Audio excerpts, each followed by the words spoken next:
Eu quero aproveitar que o Mota falou em punição, a necessidade de uma pena ser cumprida. Vou trazer mais um destaque para você que acompanha o programa Os Pingos nos Is. Condenado a mais de 30 anos de prisão, o ex-seminarista Gil Rugai, que assassinou o pai e a madrasta, foi solto na tarde desta quarta-feira após a justiça conceder progressão para o regime aberto. Ele estava preso desde 2004 e deverá ser monitorado por uma tornozeleira eletrônica, cumprindo ainda medidas cautelares como comparecimento em juízo, por exemplo. O Ministério Público de São Paulo foi contra a progressão de regime.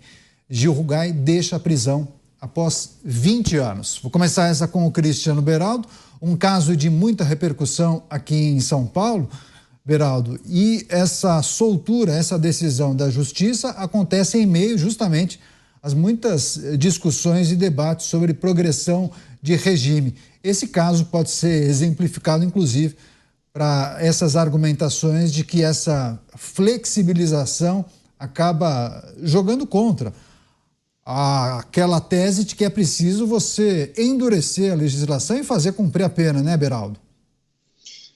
Neto, esse é mais um caso que se soma a outros tantos de repercussão nacional. E olha que interessante, esse caso, com 20 anos de pena, boa parte da audiência ou não conheceu esse caso ou não lembra mais quem é o Gil Rugai. Ao contrário de outros que ainda estão frescos na nossa cabeça, como Suzane Richthofen, o Nardoni. E isso quer dizer o quê? Que pelo menos o Rugai, na realidade que temos hoje no Brasil, ficou 20 anos na cadeia, porque havia uma possibilidade muito grande de que ele ficasse muito menos preso, e a gente tem visto isso com bastante frequência, crimes bárbaros, que o autor recebe penas duras, mas essas penas duras parecem que vão desaparecendo conforme o clamor popular vai diminuindo, e aí há um ambiente favorável no judiciário brasileiro para dar decisões que favorecem essas pessoas a voltarem ao convívio da sociedade. Eu vejo que o Brasil, diante dessa realidade, dessas pessoas que, apesar da barbaridade do crime que cometeram, alguém que tira a vida dos pais, alguém que mata os filhos, essa pessoa não tem uma condição psicológica necessária para conviver em paz com a sociedade em paz com essa pessoa. Isso, para mim, é um dado que não se altera. O Brasil carece de prisão perpétua, pelo menos. Você pode argumentar, a pena de morte é demais e tal, mas não vai dar prisão perpétua para alguém que faz o que Gil Rugai fez. Então, assim, é mais um sinal do quanto precisamos de uma reforma penal urgente, quanto precisamos que mude esse entendimento de que pessoas que cometem crime tornam-se, alguns de imediato, outros ao longo do tempo, pobres coitados que merecem uma segunda chance, a chance que a vítima nunca tem. Pois é, mas Mota, se ele foi condenado a 30 anos e saiu com 20, ele cumpriu 2/3 da pena, né? É um benefício e tanto. É uma questão profundamente moral, Caniato. A pergunta que a gente precisa fazer aqui é a seguinte: por que, se esse crime fosse cometido na maioria das democracias ocidentais, eu não estou falando de países fundamentalistas, não estou falando de ditaduras, estou falando de democracia. Se esse crime fosse cometido no Reino Unido, na Alemanha, nos Estados Unidos, o resultado provavelmente seria ou prisão perpétua ou pena de morte. Por que no Brasil se tem essa generosidade que começa dando uma pena de 30 anos, que nunca é cumprida? O sujeito no Brasil nunca tem que cumprir a pena que dão para ele. A pena no Brasil é de mentirinha. Essa é a primeira coisa que você descobre quando se estuda o sistema de justiça criminal brasileiro. Eu pergunto, por quê? O que o Brasil tem de diferente? O que os criminosos brasileiros têm de especial para merecer essa leniência, essa generosidade do Estado? É uma generosidade, Caniato, que custa o nosso sangue, que custa a nossa paz. porque, como eu expliquei no comentário anterior, os criminosos prestam atenção nisso. Os criminosos, em geral, têm advogados bons, especializados nisso, que ficam antenados.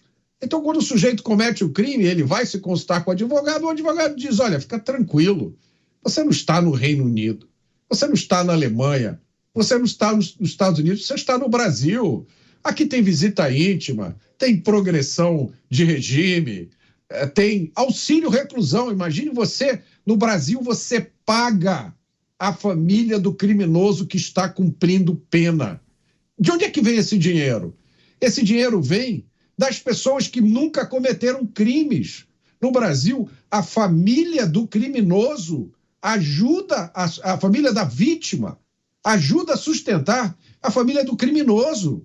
Por que isso, Roberto? Não, porque os nossos políticos, os nossos legisladores, muitos de nossos, não são todos, mas muitos de nossos juristas decidiram que tem que ser assim.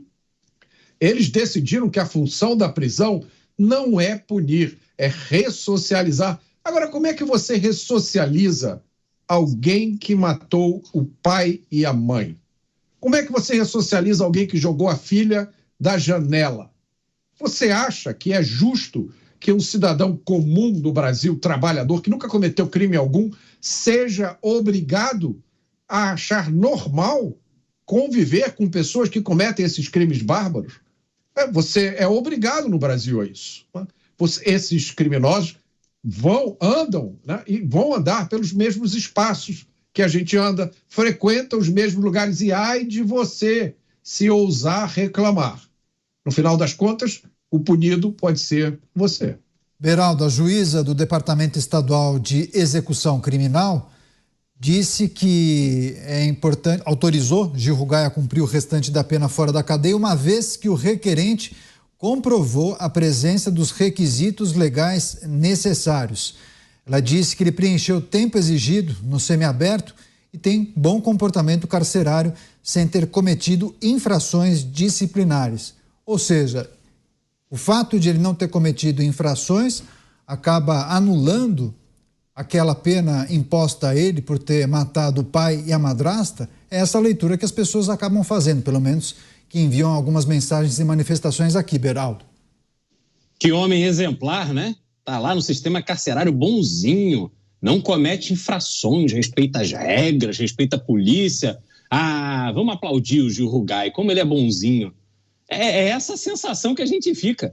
Porque não há explicação lógica, Caniato, para alguém que vai para um seminário, alguém que sente que tem uma vocação para uma vida dedicada à religião, dedicada ao próximo, fazer voto de pobreza, ajudar as pessoas que precisam, ajudar as pessoas a encontrarem o caminho da fé.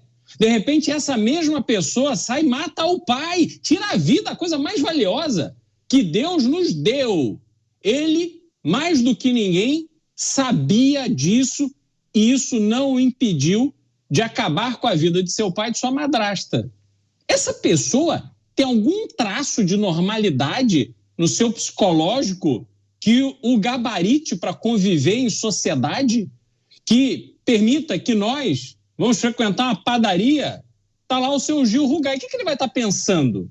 Ele vai olhar para os nossos filhos, para os nossos pais? O que vai passar na cabeça dele? Vai passar o quê? Compaixão? Vai passar raiva? Vai passar alguma ideia mirabolante? Coisas que ele quer fazer, que ainda não saciou a sua viagem psicótica que o levou a tirar vida do próprio pai e da madrasta?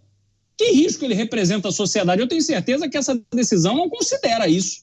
Porque ter bom comportamento na prisão, onde você está sendo observado, e aliás, alguém já falou aqui, não sei se foi o Mota, que as pessoas psicopatas, quando são presas, elas vão e incorporam um comportamento de que elas não cruzam a linha, porque justamente elas querem o benefício, elas querem ser reconhecidas por aquilo que elas não são.